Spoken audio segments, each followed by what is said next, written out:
صباح البركة. لما بنسمع ترنيمة كل يوم تحت صليبك، الترنيمة دي ليها يعني سحر وليها تأثير غريب وعجيب على كل حد فينا. كل واحد بيسمعها بطريقة مختلفة، بتوصله بأسلوب مختلف، بتوصله برسالة معينة. كل واحد فينا لما بيسمع الترنيمة دي كل يوم تحت صليبك بسرعة بيجي في ذهنه ويقعد يتخيل وقت الصلاة مع ربنا يسوع المسيح، وقت القداس، وقت خلوته في أوضته، وقت صلواته وهو في الطريق وهو رايح الشغل، صلواته وهو واقف ومزنوق في الشغل ومضغوط ضغطة رهيبة وهو عمال واقف يصلي ويدعي ربنا ويقول له يا رب السندة من عندك. وقت تاني عندي تجربة كبيرة ومش حاسس ان انا لوحدي، حاسس ان ايد ربنا موجودة، فبصلي وبقول له اشكرك يا رب لانك موجود في الدقيقة دي، في المشكلة دي، في المرض ده. ترنيمة كل يوم تحت صليبك، واجي عند كلمة كل يوم. كل يوم كل يوم يعني مش كل شهر، مش كل سنة، لا ده كل يوم. كل يوم يا رب انا محتاجة، كل يوم يا رب انا يعني مشتاق عليك، كل يوم يا رب انا بدور عليك، كل يوم يا رب انا محتاجك قوي قوي قوي، اكتر من اليوم اللي قبله. كل يوم يا رب انا بمتلئ من نعمك ومن روحك ومن كلامك ومن اعمالك. كل يوم يا رب وانا بجري عليك وبدور عليك. كل يوم يا رب وانت موجود وبتسند وبتبارك وبتنجي وبترشد. كل يوم يا رب وانت عالم احتياج كل احد فينا. كل يوم يا رب وانت منتظرني، منتظر تسمع صوتي. كان زمان يقولوا لنا في مدارس الاحد، واحنا كمان اخدناها من المسات بتوعنا، وبقينا برضو نقول لولادنا في مدارس الاحد، نقول لهم ايه؟ ده ربنا بيسكت الملائكة، بيسكتهم علشان يسمع صوتك الضعيف. فما يعني ما تبطلش انك انت تنده على ربنا كل يوم. كل يوم تحت صليبك يا رب، كل يوم بندور عليك يا رب، كل يوم يا رب عايزين نكون معاك، بنفرح بوجودنا معاك. كل يوم يا رب وانت موجود، كل يوم وانت مفرح قلوبنا، كل يوم وانت حتى واحنا بنبكي ولا متألمين ولا تعبانين انت موجود، تمسح جف الدموع وتطيب الخاطر، تاخدنا في حضنك. وساعات نشعر بالحضن ده، بنشعر بيه لما بتقعد قعدة حلوة مع ربنا وتحت رجليه. وبعد القعدة دي وانت جاي بقى وتعبان ومليان الهموم ومليان مثقل بكل ألم وتعب، وبعد كده تقوم تمشي بسلام، سلام يفوق كل عقل زي ما قال الكتاب. لأن القعدة معاه مشبعة ومربحة في نفس الوقت. انك تقعد مع رب المجد يسوع انت كده فرحان، فرحان بيه، فرحان بوجوده. يعني ربنا مالئ الكل ومالئ كل مكان.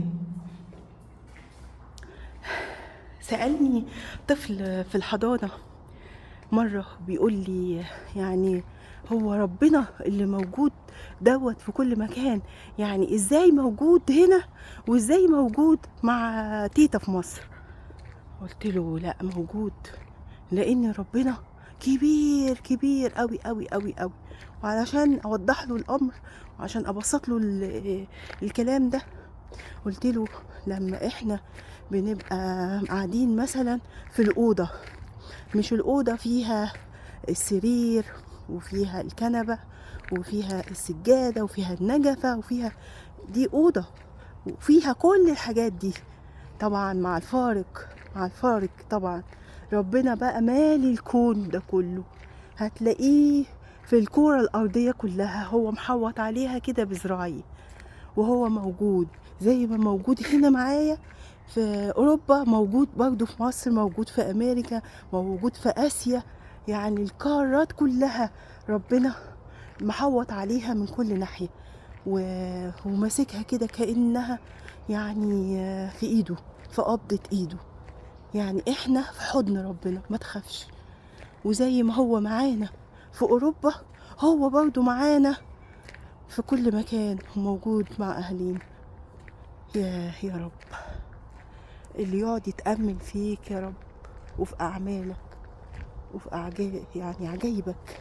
انت عجيب يا رب، زي ما قال الكتاب، انت عجيب يا رب ومشير يا رب. وانت يا رب رئيس السلام. يعني مجرد الواحد احساسه ان ربنا موجود في المكان كفاية.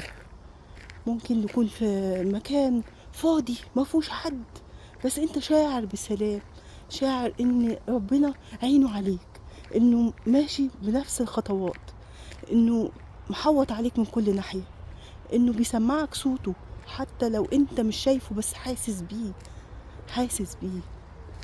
يعني لو قدرنا ان احنا نعيش بالاحساس ده، هيبقى احساس يعني جميل قوي، وهنقدر ان احنا ما نخافش من حاجة، ما نخافش، ما نخافش من الحروب، ما نخافش من الكلام اللي نقراه في سفر الرؤيا، ونقعد بقى نقول ايه ده ظهر كذا، ده ظهر كذا، العلامة كذا، الوحش كذا، علامة الوحش. نقعد انا ساعات بقعد اتأمل في الموضوع ده. علامة الوحش ظهرت اللي هي سكسويل هوم، الستة اللي مكتوبة في سفر الرؤيا، اكيد الست خطوط اللي موجودة وستة، هم قالوا 3 ستات.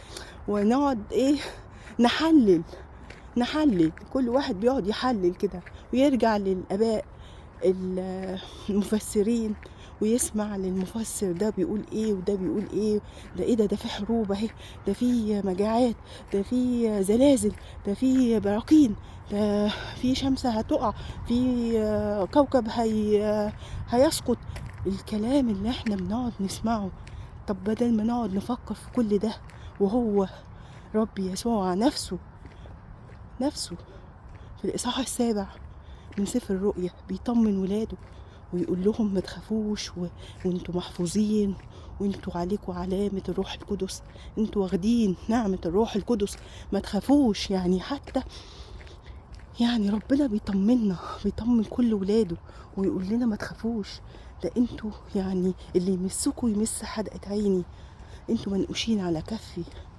يعني احنا لو ركزنا شوية في كلام ربنا، وحتى في السفر اللي احنا مرعوبين كلنا منه، ودايما خايفين قوي، وعمالين مترقبين الأحداث، ومترقبين اللي بيحصل في حوالينا من حروب وزلازل ومجاعات، والناس اللي بتقوم على بعضها اطمن، اطمن. هو قال لنا كل يوم هو موجود، مش كل يوم بس، لا، كل ساعة وكل دقيقة، كل لحظة هو موجود، مالئ الكون، مالئ الكون كله. هو يعني ورقة الشجرة دي ما تقدرش تقع من نفسها، لازم هو يأذن لها انها تقع. لولا تقع شعر رأسنا ده، ما فيش ولا شعرة من رأسنا تقع إلا بإذنه. ما نخافش، ما نخافش. لما نشعر بالخوف والقلق والضيقة ونضطرب، لا، نفتكر ان ربنا موجود، وان هو مالي الكون.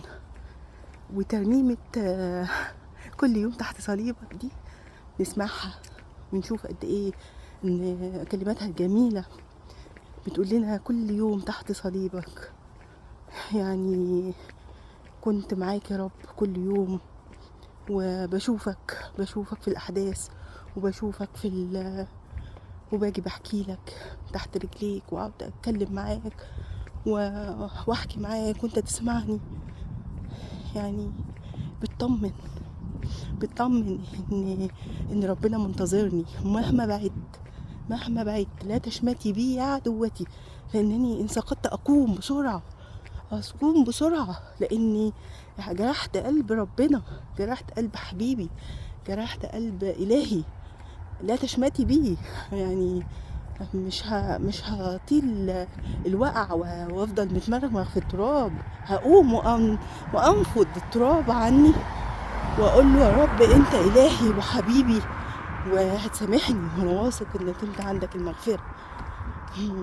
ساعات كتير اللي حوالينا مش بيسامحونا وبيفضلوا شايلين لنا كل الحاجات، لكن ربنا بيعلمنا ان احنا نسامح ونغفر ونيجي تحت رجليه وعند صليبه ونقول له يا رب كل يوم تحت صليبك، كل يوم يا رب انا معاك، كل يوم يا رب انا محتاج، كل يوم يا رب انا ماليش غيرك، كل يوم يا رب انا ملك ايدك، ملكك كلي كده على بعضي.